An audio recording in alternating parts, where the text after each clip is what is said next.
പാലും കൂടമെടുത്ത് അഴകാ പട്ടുടുത്ത് മച്ച മച്ച മച്ച എന്നെ കണ്ടാൽ എട മനസ്സാലെ നെന്തിര് തോന്നും. ഈ ബിസ്ക്കറ്റ് കണ്ടിട്ട് എന്താ തോന്നുന്നേ? അടിപൊളിയല്ലേ? സൂപ്പർ ബിസ്ക്കറ്റാട്ടോ. നിങ്ങൾക്ക് എല്ലാ മക്കൾക്കും കൊടുക്കാൻ പറ്റിയ ഹെൽത്തി ആയിട്ട് ചെയ്യാൻ പറ്റിയ ഒരു റെസിപ്പിയാണ്. സിമ്പിളാണ്, എഗ്ലെസ് ആണ്. ഇതിൽ കൂടുതൽ എന്താ പറയണ്ടേ? അടിപൊളി റെസിപ്പിയാട്ടോ.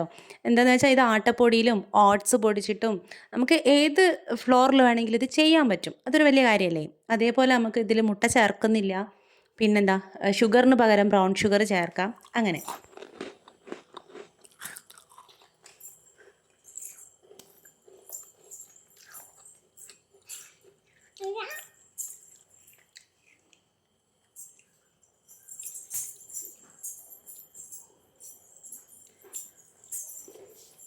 ഇനി ഈ റെസിപ്പി എത്ര എളുപ്പത്തിൽ ചെയ്യാമെന്നും കൂടെ കാണിച്ചു തരാം കേട്ടോ. നമുക്ക് 1.5 കപ്പ് മൈദയാണ് ഞാനിപ്പോൾ ആദ്യം എടുക്കുന്നത്. ഈ റെസിപ്പിയൊക്കെ ഉണ്ടല്ലോ നമ്മളെ കിച്ചൺ ഡയറിയിൽ എഴുതിയിട്ട് ഇങ്ങനെ അടുത്ത് സൂക്ഷിച്ചു കഴിഞ്ഞാൽ ഒരിക്കലും തെറ്റില്ല കേട്ടോ. അപ്പം ഞാൻ കണ്ടില്ലേ അടുത്ത് വെച്ചിരിക്കുന്നത്. ജസ്റ്റ് എത്ര അറിയാമെന്ന് പറഞ്ഞാലും എപ്പോഴെങ്കിലുമൊക്കെ തെറ്റിപ്പോവും. അതുകൊണ്ടാണ് നമ്മളിപ്പോൾ 1.5 കപ്പ് മൈദ എടുത്തതിന് ശേഷം വേണമെങ്കിൽ ആട്ടപ്പൊടി എടുക്കാം കേട്ടോ. മൈദയാണ് ഞാനിപ്പോൾ തൽക്കാലം എടുത്തിരിക്കുന്നത്. അതിന് ശേഷം ഒരു 1/2 കപ്പ് പഞ്ചസാരയും കൂടെ മിക്സിയിൽ പൊടിച്ചെടുത്തിട്ടുണ്ട്. പിന്നെ നമ്മൾ 1 ടീസ്പൂൺ ബേക്കിംഗ് പൗഡർ ചേർക്കുന്നുണ്ട്. അത് നിർബന്ധമൊന്നുമില്ല കേട്ടോ. ഞാൻ ആ പേരൊക്കെ പ്രസ് ചെയ്ത് വെക്കാൻ വേണ്ടിയിട്ട് ആ ഒരു മൊഞ്ചിന് വേണ്ടിയിട്ട് നമ്മൾ ചേർത്തുന്നേ ഉള്ളൂ. അതില്ലെങ്കിലും കുഴപ്പമൊന്നുമില്ലേ. അപ്പോൾ ഇതെല്ലാം ചെയ്തതിന് ശേഷം ഒരു പാക്കറ്റ്, അതായത് 100 ഗ്രാമിൻ്റെ അൺസോൾട്ടഡ് ബട്ടറാണ് ഇട്ടത്. ബട്ടർ ഇട്ടത് കൊണ്ട്, അൺസോൾട്ടഡ് ആയതുകൊണ്ട് ഞാനൊരു നുള്ളുപ്പും കൂടെ ചേർത്തിട്ടുണ്ട്.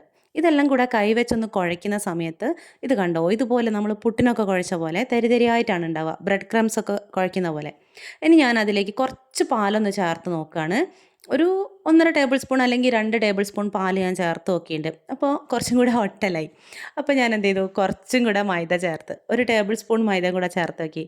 പണ്ടത്തെ കോമഡി പോലെ മോളെ ഇച്ചിരി കറി കൂടിപ്പോയി, ഇത്തിരി ചോറ് തരുമോ, ഇത്തിരി ചോറ് കൂടിപ്പോയി, ഇത്തിരി കറി തരുമോ, അതുപോലെ കേട്ടോ. അപ്പോൾ ഞാനിത് പാലാദ്യം കുറച്ചും കൂടെ കുറച്ചൊന്ന് ഒഴിച്ച് നോക്കിയാൽ മതിയായിരുന്നു. പക്ഷേ കുഴപ്പമില്ല, ഇങ്ങനെ മൈദപ്പൊടി ഒരിത്തിരി കൂടിപ്പോയതുകൊണ്ടൊന്നും ഫ്ലോപ്പായി പോകുന്നില്ല. എന്നിട്ട് ഞാൻ അതിലേക്ക് ഒരു 1/2 ടേബിൾ സ്പൂൺ, അതായത് ടോട്ടൽ 1.5 ടേബിൾ സ്പൂൺ മൈദപ്പൊടിയും കൂടെ ചേർക്കേണ്ടി വന്നു കേട്ടോ. പാല് നമ്മൾ കുറച്ചധികം എടുത്തതിനെ കൊണ്ട്. നിങ്ങൾ അങ്ങനെ ചെയ്യേണ്ട. നിങ്ങളൊരു കാര്യം ചെയ്യ്, 1 ടേബിൾ സ്പൂൺ പാലൊഴിച്ച് നോക്കുക. എന്നിട്ട് അപ്പോൾ പിന്നെ റെഡി ആയിരിക്കും, പിന്നെ മൈദ ഇടേണ്ട ആവശ്യം ഉണ്ടാവില്ല. ഇനി ഞാനുണ്ടല്ലോ ഇത് കുറച്ചൊന്ന് സ്റ്റൈലാക്കി ചെയ്യാമെന്ന് വിചാരിച്ചിട്ട് ഇത് ഉരുട്ടിയിട്ട് 2 ബട്ടർ പേപ്പറിൻ്റെ ഇടയിൽ വെച്ചിട്ടൊന്ന് പ്രസ്സൊക്കെ ചെയ്ത് ഭയങ്കര അടിപൊളിയായിട്ടൊക്കെ ചെയ്യാൻ വിചാരിച്ചു. അപ്പോൾ പിന്നെ ഇതാ വീണ്ടും ഞാൻ ഈ ഒരു ചപ്പാത്തി ഉരുട്ടുന്ന സാധനമില്ലേ, അതിനെന്തെങ്കിലും പറയാം, ചപ്പാത്തിക്കോല്, അത് ഇട്ട് പരത്തിയപ്പോൾ പേപ്പറിൻ്റെ പ്രസ് മുഴുവൻ അതിൽ അടയാളം വന്നപ്പോൾ വീണ്ടും മറ്റേ ആ ട്രേ എടുത്തിട്ട് പ്രസ് ചെയ്ത് കൊടുത്തു. ഇങ്ങനെയൊന്നും കളിക്കണ്ട കേട്ടോ, വേഗം കഴിയും പരിപാടി. ഞാൻ ജസ്റ്റ് നോക്കിയതാണ്. ഇതുപോലത്തെ കുക്കീസ് കട്ടറൊന്നും ചിലപ്പോൾ നിങ്ങളുടെ അടുത്ത് എല്ലാവരുടെ അടുത്തൊന്നും ഉണ്ടാവില്ല. അപ്പോൾ ഇതാ ഇതുപോലത്തെ കട്ടോരി പാത്രങ്ങളോ ഗ്ലാസ്സോ അല്ലെങ്കിൽ എന്തെങ്കിലും മൂടിയോ എന്തെങ്കിലും ഉണ്ടെങ്കിൽ അങ്ങനെ. അതും ഇല്ലയെന്നുണ്ടെങ്കിൽ വേറൊരു ഐഡിയ ഞാൻ കാണിച്ചു തരാം കേട്ടോ. സാധാരണ നമ്മൾ കുക്കീസ് ചെയ്യുന്ന പോലെ ഇത് ഞാൻ ആ പേരൊക്കെ വെച്ച് ശരിക്കും നമ്മളൊരു ബിസ്ക്കറ്റ് കാണുന്ന അതേപോലെ കിട്ടാൻ വേണ്ടിയിട്ട് എൻ്റെ മനസ്സിനൊരു സുഖം.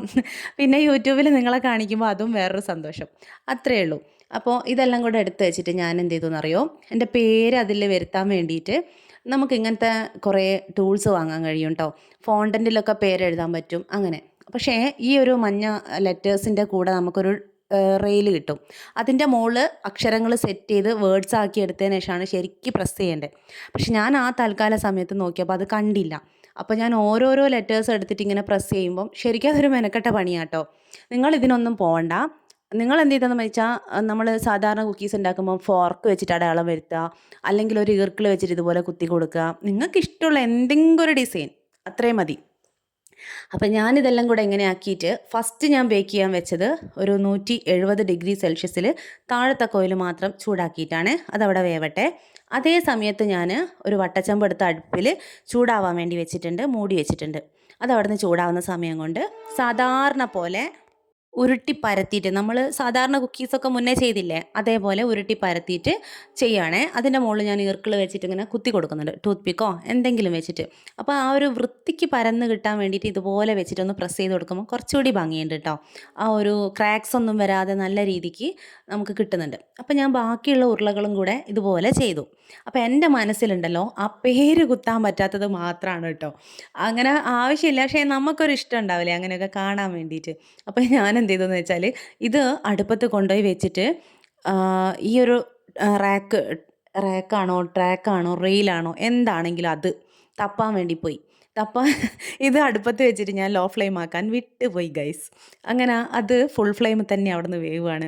എന്നിട്ടും എന്നോട് മറന്നുപോയി. ഞാൻ പറഞ്ഞുതരാം. ഇതിവിടെ വെച്ചതിന് ശേഷം ഞാൻ അത് തപ്പാൻ കുറേ സമയം എടുത്ത്. മാത്രമല്ല ഇത് ഓവനിൽ വെച്ചത് എടുത്ത് നോക്കുമ്പോൾ തന്നെ ഞാൻ ഡെസ്പായി. കാരണം എന്താണെന്ന് വെച്ചാൽ ഒരു തൃപ്തികരമല്ലാത്ത രീതിയിലാണ് ബേക്കായി വന്നത്. അപ്പം ഞാൻ അടുത്ത പരീക്ഷണത്തിനായിട്ട് വെച്ചു കേട്ടോ. എന്ത് ചെയ്തതെന്ന് വെച്ചാൽ 160°C താഴത്തെയും മേലത്തെയും കോയിൽ ഓണാക്കിയിട്ടിട്ട് കുറച്ച് നേരം ബേക്ക് ചെയ്തപ്പം പെർഫെക്റ്റ് ആയിട്ട് കിട്ടി. ഇതൊക്കെ ഫ്ലോപ്പായതാണ് കേട്ടോ നിങ്ങൾ കാണുന്നത്. അതും കൂടെ ഞാൻ നിങ്ങൾക്ക് കാണിച്ച് തരാണ്. ചാപ്പഴല്ലേ നിങ്ങൾക്ക് കാര്യങ്ങൾ ശരിക്കും മനസ്സിലാവുള്ളൂ വിചാരിച്ചിട്ട്. പിന്നെ ഞാൻ എന്ത് ചെയ്തെന്ന് വെച്ചാൽ അത്യാവശ്യം വലിയൊരു റൗണ്ട് എടുത്തിട്ട് കുറച്ചും കൂടി വലുപ്പത്തിലുള്ള കുക്കീസ് കട്ട് ചെയ്തെടുക്കാൻ തുടങ്ങി. അപ്പോഴത്തേക്ക് എനിക്ക് ഒരു റെയിൽ കിട്ടിയല്ലോ. പക്ഷേ പണി കിട്ടി. എന്നോട് അടുപ്പത്തൊരു സാധനം വെച്ച കാര്യം മറന്നേ പോയി.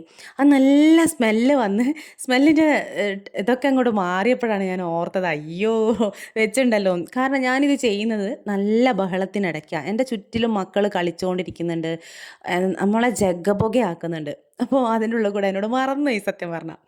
ഈ ലെറ്റേഴ്സ് നമുക്ക് ഷോപ്പിൽ നിന്ന് വാങ്ങിയിട്ട് ഇതുപോലെ ഈ ഒരു ട്രാക്കിലേക്ക് നമുക്കിങ്ങനെ വെച്ച് കൊടുക്കാം. ഞാനിപ്പോൾ ജിത്തൂസ് എന്നുള്ള രീതിയിൽ സെറ്റ് ചെയ്ത് കൊടുത്തിട്ട് ഒറ്റ പ്രാവശ്യം പ്രസ് ചെയ്താൽ മതി.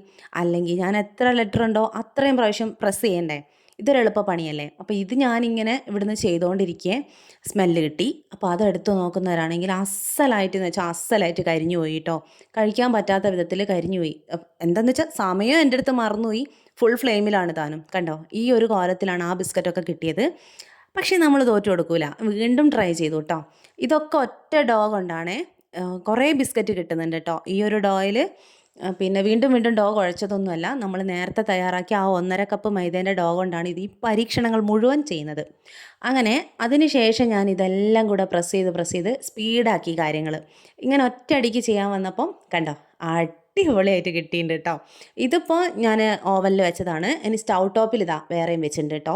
അതും എനിക്ക് പെർഫെക്റ്റ് ആയിട്ട് കിട്ടിയിട്ടുണ്ട്. ടൈമൊക്കെ സെറ്റ് ചെയ്തത് കറക്റ്റ് ആയപ്പോൾ ലോ ഫ്ലെയിമിലിട്ടിട്ട് ബേക്ക് ചെയ്തപ്പം എല്ലാ ബിസ്ക്കറ്റും അടിപൊളിയായി കിട്ടി. ആദ്യം നമുക്ക് പണി തന്നെ ഞാൻ പണി കൊടുത്തതാണ് പാവം. അത് എന്നോട് ആർക്കും സ്നേഹമില്ല എന്ന് പറഞ്ഞിട്ട് കരിഞ്ഞ ബിസ്ക്കറ്റുകളാണ്. ഞാൻ ശ്രദ്ധിച്ചില്ല സത്യം പറഞ്ഞാൽ.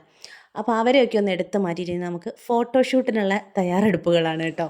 എനിക്ക് എന്ത് ഐറ്റംസ് ഉണ്ടാക്കിയാലും ഫോട്ടോഷൂട്ട് ചെയ്യണം. ഈ ഒരു ജിത്തൂസ് എന്നുള്ള പേരിൽ എൻ്റെ ബിസ്ക്കറ്റ് കാണുമ്പോൾ എനിക്ക് പുളകം കൊള്ളുന്നുണ്ട് കേട്ടോ. ഓക്കെ, നമ്മൾ ആ കരിഞ്ഞതൊക്കെ എടുത്ത് മാറ്റിയിട്ട് റീലിടാൻ വേണ്ടിയിട്ട് ഷോർട്സ് ഇടാൻ വേണ്ടിയിട്ട് ഒരുക്കാണ്. എന്താ പറയുക, ബാക്ക്ഗ്രൗണ്ടൊക്കെ സെറ്റ് ചെയ്ത് എങ്ങനെ ഫോട്ടോ എടുക്കണം എന്നൊക്കെ ഐഡിയയിൽ ഇങ്ങനെ ചെയ്യാം. പക്ഷെ അതിനുള്ളിൽ കൂടെ എൻ്റെ മോള് വന്നിട്ട് ഓരോരോ ബിസ്ക്കറ്റായിട്ട് തപ്പിയെടുത്ത് പോകുന്നുണ്ട് കേട്ടോ. എന്താണെങ്കിലും നിങ്ങളിത് ട്രൈ ചെയ്ത് നോക്കിക്കോ. നമുക്ക് ഡെയിലി വീട്ടിലുണ്ടാക്കിയാലും ഒരു മെനക്കേട് തോന്നാത്തൊരു അടിപൊളി റെസിപ്പിയാണ്. അപ്പോൾ ഈ ഒരു ബിസ്ക്കറ്റ് നിങ്ങൾക്ക് ഇഷ്ടപ്പെടും എന്നുള്ള കാര്യത്തിൽ ഞാൻ ഗ്യാരണ്ടിയാണ് കേട്ടോ. പാലിലൊക്കെ കുത്തി കഴിക്കുന്ന സമയത്ത് എന്താ ടേസ്റ്റ് എന്നറിയോ. എന്നിട്ട് പോലും നമുക്ക് ആ ഒരു ക്രിസ്പിനെസ് ഫീൽ ചെയ്യുന്നുണ്ട്. അതാണ് ശരിക്കും. പാലിൽ മുക്കിയതിന് ശേഷം പോലും നല്ല ക്രിസ്പി ആയിട്ടാണ് കഴിക്കുന്നത്. അപ്പോൾ ചെയ്ത് നോക്കിയിട്ട് കമൻറ്റ് ചെയ്യാൻ മറക്കരുത്. പിന്നെ ഞാൻ മിണ്ടൂല.